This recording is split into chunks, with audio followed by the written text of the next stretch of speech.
Yang pertama itu ada latar belakang yang berisi lanskap pembayaran Indonesia berubah dengan cepat berkat KRIS. Standar nasional untuk pembayaran transaksi berbasis kode QR, KRIS mempermudah pembayaran non-tunai antara bank dan penyediaan aplikasi, membuat transaksi lebih efisien dan dapat diakses semua orang. Pencapaian KRIS di triwulan ketiga 2024 yaitu mencapai 31,65 triliun rupiah, naik hingga 149,46% dari tahun sebelumnya. Penggunaan dan penjualan jumlahnya terus meningkat. Per September 2024 terdapat sekitar 50,50 juta pengguna individu dan 32,71 juta penjual yang menggunakan KRIS. Manfaat untuk UMKM, KRIS membuka akses pasar lebih luas dan meningkatkan efisien operasional bagi UMKM, membantu mereka memperluas jangkauan dan berpartisipasi dalam ekonomi digital. KRIS bukan hanya sekedar alat pembayaran, tapi juga pendorong untuk inklusi keuangan dan ekonomi digital di Indonesia. Alasan kami memilih judul ini karena KRIS merupakan inovasi utama dalam digitalisasi pembayaran di Indonesia yang memengaruhi perilaku konsumen, mendukung inklusi keuangan UMKM, serta mendorong pertumbuhan ekonomi digital. Judul ini juga mencerminkan fokus pada penelitian adopsi, dampak, dan tantangan implementasi KRIS sehingga lebih relevan dan informatif kepada audiens. Landasan teori KRIS, Quick Response Code Indonesian Standard adalah standar pembayaran QR kode dari Bank Indonesia sejak tahun 2019 yang memudahkan transaksi non-tunai dengan satu QR kode untuk berbagai aplikasi. Adopsi KRIS dipengaruhi oleh persepsi kegunaan, kemudahan, dan pengetahuan pengguna, mendorong transformasi transaksi digital, meningkatkan efisiensi, kenyamanan, dan inklusi keuangan. Terbukti dari kenaikan volume transaksi 169,1% pada kuartal pertama 2025. Capaian KRIS menunjukkan pertumbuhan pesat digitalisasi pembayaran di Indonesia dengan 32,7 juta merchant, 92% UMKM, dan 41 juta transaksi harian. Nilai transaksi Mei 2024 mencapai 53,8 triliun plus 121,3% YoY. Didominasi pengguna generasi Z dan milenial di retail serta F&B, mendukung target inklusi keuangan nasional 90% pada 2024. Data berdasarkan jurnal. Sumber pertama, Jurnal Multidisiplin Indonesia ditulis oleh Muhammad Fikri Ali dan Theodorus Senjaja pada tanggal 1 Juni 2025 dengan judul Penggunaan KRIS sebagai Inovasi Transaksi Digital. Literatur review, temuan utama. Yang pertama, transaksi KRIS Januari 2024 mencapai 31,65% triliun plus 149,46% YoY.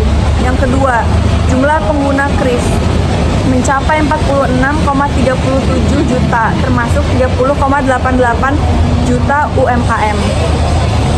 Temuan ketiga, nilai transaksi digital banking mencapai 5.335,33 triliun plus 17,19% YoY. Dan temuan keempat, uang elektronik mencapai 83,37 triliun plus 39,28% YoY. Sumber kedua, Bank Indonesia, siaran pers pada tanggal 21 Juni 2024 dengan judul Capaian KRIS dan Digitalisasi Sistem Pembayaran. Bank Indonesia, temuan utama. Yang pertama, merchant KRIS mencapai 32,7 juta, 92% UMKM. Yang kedua, transaksi harian KRIS 41 juta, Yang ketiga, nilai transaksi Mei 2024 mencapai 53,8 triliun plus 121,3% yoi. Yang keempat, pengguna didominisasi generasi Z dan milenial, terutama di retail dan F&B, dan mendukung target inklusi keuangan nasional 90% pada tahun 2024. Jurnal keempat, pada Januari 2024, transaksi kris mencapai 31,65 triliun plus 149,46%. Jauh di atas pertumbuhan ATM, debit, dan kredit 2,58%. Transaksi digital banking total 5.335,33 triliun plus 17,19% yoi. Dan uang elektronik 83,37 triliun plus 39,28% yoi. Menunjukkan kris menjadi pendorong utama transformasi pembayaran digital di Indonesia.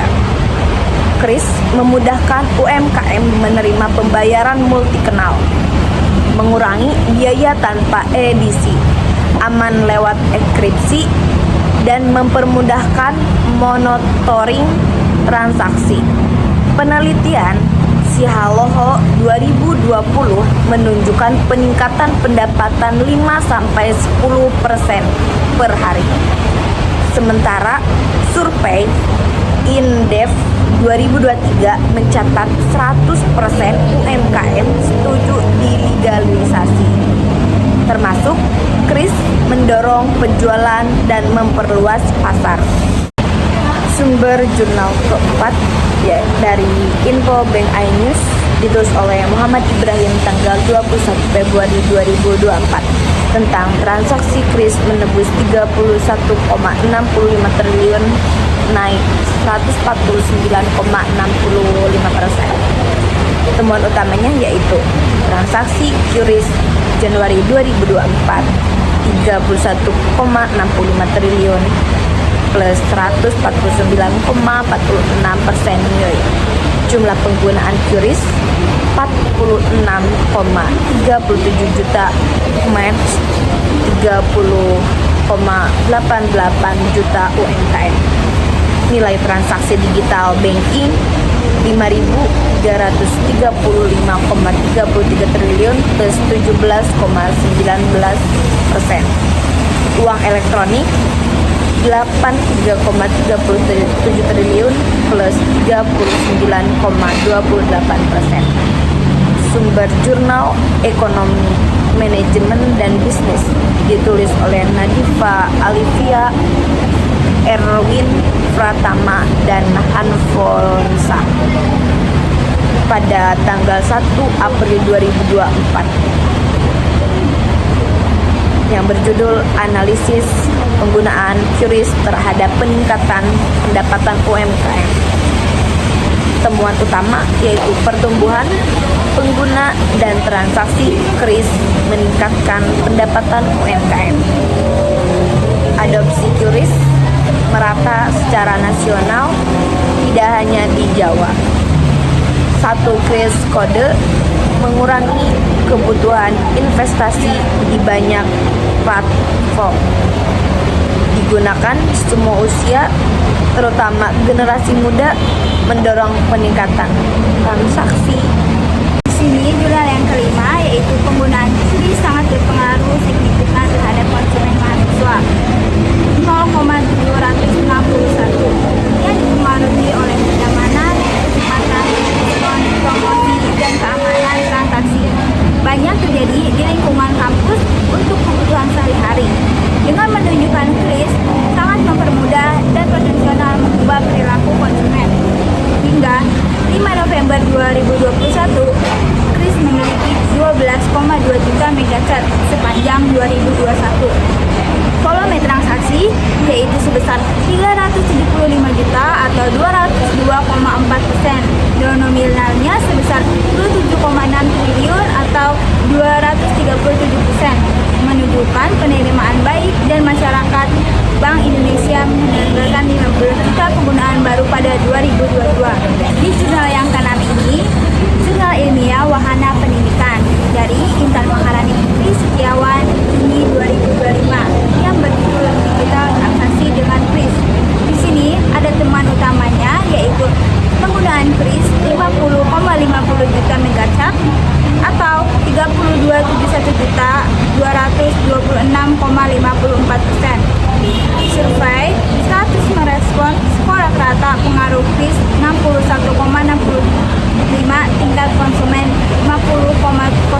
Faktor utamanya yaitu kenyamanan, kecepatan, diskon, promosi, dan keamanan. Transaksi utama terjadi di kampus. Jurnal ini berpengaruh pengetahuan, kemudahan penggunaan, dan kredibilitas terhadap minat penggunaan Quick Response Code Indonesia Standar. Komang, Erlita Agustia, dan Lucky Sri Munsimin, Desember 2022, studi pada generasi Z di bawah Provinsi Bali. Temuan utamanya yaitu Merchant Kris mencapai 12,2 juta hingga 5 November 2021. Tercatat 375 juta transaksi dengan nominal 27,6 triliun dan masing-masing tumbuh 202,4% dan 237%. Terus ini diterima baik oleh masyarakat. BI menergakan 15 juta penggunaan baru pada 2022. Untuk jurnal yang ketujuh, penelitian ini menggunakan teori hukum dasar supaya bisa melihat QRIS sebagai alat pembangunan dan perubahan sosial. Hukum harus adaptif supaya adil dan mendukung kesejahteraan. Dalam implementasi QRIS harus adanya keamanan supaya apa? Supaya bisa mengatasi kesenjangan digital serta risiko keamanan. Untuk jurnal yang ke-8, QRIS kini bisa digunakan di lintas batas negara. Thailand menjadi negara pertama sejak Agustus 2022, diikuti oleh Malaysia pada bulan Mei 2023 dan Singapura pada bulan November 2023. Dan baru-baru ini yaitu negara Jepang pada bulan Agustus 2025. Kerjasama ini memudahkan transaksi wisatawan Indonesia maupun pedagang lokal karena tanpa perlu menggunakan mata uang. Sementara Cina masih dalam tahap uji coba dalam sistem QRIS lintas batas. Data berdasarkan jurnal 7 diambil dari Jurnal Pembangunan Hukum Indonesia yang dibuat oleh Roro Ajeng Muninggar dan Trubus Rahardiansyah pada tahun 2024 dengan judul Pemberdayaan Hukum Pembayaran Digital melalui penggunaan teknologi Quick Response Code Indonesia Standar di Masyarakat. Temuan utamanya, QRIS meningkatkan di UMKM dan e-commerce, mendorong efisiensi dan inklusi keuangan. Yang kedua, penerimaan dipengaruhi oleh resistensi, kesenjangan digital, dan risiko keamanan dan biaya. Untuk yang ketiga, regulasi dan hukum penting untuk keamanan dan kepercayaan pengguna. Untuk jurnal yang ke-8 diambil dari kompas.com, ditulis oleh Muhammad Zainuddin pada tanggal 25 Agustus 2025 pukul 15.30 WIT dengan judul QRIS bisa dipakai di luar negeri negara mana saja. Temuan utamanya, QRIS sudah bisa digunakan di beberapa negara, yaitu ada Thailand pada bulan Agustus 2022, Malaysia pada bulan Mei 2023, Singapura pada bulan November 2023, dan Jepang Agustus 2025. Yang kedua, memudahkan transaksi lintas negara tanpa menukar mata uang. Yang ketiga, Cina masih dalam tahap uji coba penggunaan QRIS lintas negara. Nah, di landasan teori yang ke-9 dan 10 ini, yang ke-9, QRIS bisa menjadi inovasi utama di pembayaran digitalisasi Indonesia. Terus bisa menjamin keamanan loss and security, mendorong keuangan UMKM, terus juga bisa memfasilitasi integrasi di berbagai media pembayaran. Nah, QRIS juga bisa meningkatkan akses digital, terus transparansi dan pertumbuhan ekonomi. Namun ada tantangannya loh, kayak misalkan risiko penipuan, terus literasi rendah yang perlu edukasi dan pengembangan teknologi yang berkelanjutan. Nah, yang ke-10 ini faktor seperti penggunaan transaksi, pendapatan, dan pendidikan juga berhubungan signifikan dengan QRIS. Namun penelitian sebelumnya terbatas pada data dan eksplorasi faktor. Karena penelitian ini bertujuan untuk menunjukkan kalau metode regresi linear ini dapat digunakan secara efektif untuk menganalisis faktor-faktor yang belum dilakukan oleh penelitian sebelumnya. Selanjutnya, data berdasarkan jurnal yang ke-9 ini bersumber pada Journal Syntax Admiration nama Desi Natalia Kristanti pada tanggal 10 Oktober 2024 berjudul Tren dan Tantangan Keamanan Bertransaksi dengan KRIS dalam Era Transformasi Sistem Pembayaran Digital. Temuan utamanya itu yang pertama ada tantangan. Tantangannya itu resiko penipuan dan literasi rendah yang butuh edukasi dan pengembangan teknologi. Yang kedua, KRIS mendorong digitalisasi pembayaran dan inklusi keuangan. Yang ketiga, memperluas akses digital dan integrasi penyedia pembayaran. Nah, yang jurnal 10 ini berasal dari jurnal UNESCO dengan nama Mardiana Purnawingsi pada tanggal 17 Mei 2024 yang berjudul Analisis Peningkatan Pemakaian KRIS Menggunakan Metode Regresi Linear. Temuan utamanya itu yang pertama, KRIS sendiri memberikan kemudahan dan keamanan bagi UMKM dalam penggunaan KRIS. Yang kedua, UMKM tidak perlu membawa uang tunai secara langsung dalam jumlah yang koefisien determinasi. Model regresi linear yang diperbuat memiliki R-square sebesar 0,89 yang digunakan dalam model.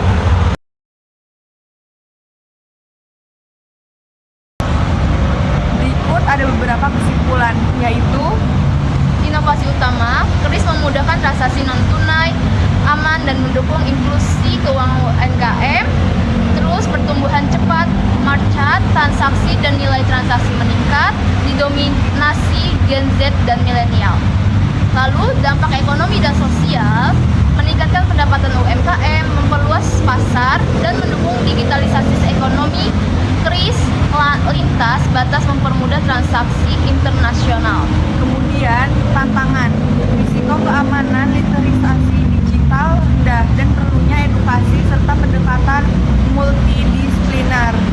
Dan yang terakhir, signifikansi penelitian, analisis faktor adopsi KRIS dengan regresi linier memberi wawasan baru yang belum banyak diteliti. Di sini ada saran-sarannya. Yang pertama, edukasi dan keamanan, tingkat literasi digital dan keamanan transaksi bagi masyarakat dan UMKM. Yang kedua, ada filter dan integrasi, memperluas KRIS lintas batas dan mulai kanal untuk kenyamanan dan penetrasi pasar. Yang ketiga, ada pemantauan, monitor data transaksi untuk menilai efektivitas dan dampak ekonomi. Yang terakhir, ada pendekatan multidisipliner, kolaborasi hukum, teknologi, ekonomi, dan pendidikan untuk atasi kesenjangan digital dan risiko keamanan. Sekian, terima kasih.